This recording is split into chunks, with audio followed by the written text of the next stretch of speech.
Assalamu alaikum, sizler tuşta görüp turgan tege too Altın Beşik toosу, айтылуу Altın Beşik toosу Баткендеги. Чокуларында мөңгүлөр турат. Ушул тоого чыгуу аябай куштармын негизи, бирок кайсы бир күнү насип кылар. Узактан караганда бешиктин bir көрүнүшүн элес берет. Сол жак чокусу бешиктин баш жагы, ортоңкусу бели, бул жагы болсо бешиктин дагы эки аягы. Ушундай бир көрүнүштү берет.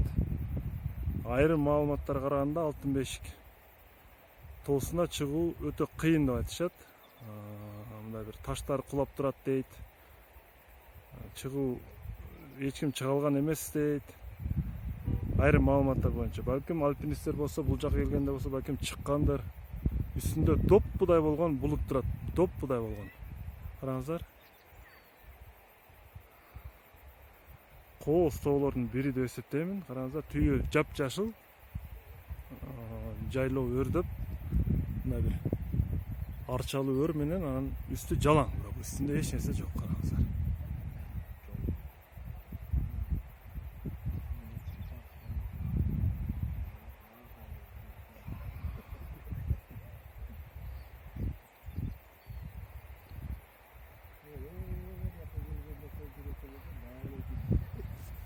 Altın Beşik toosу.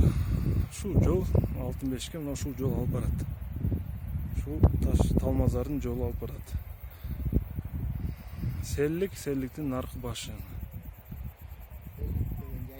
Селлик жайлоосу.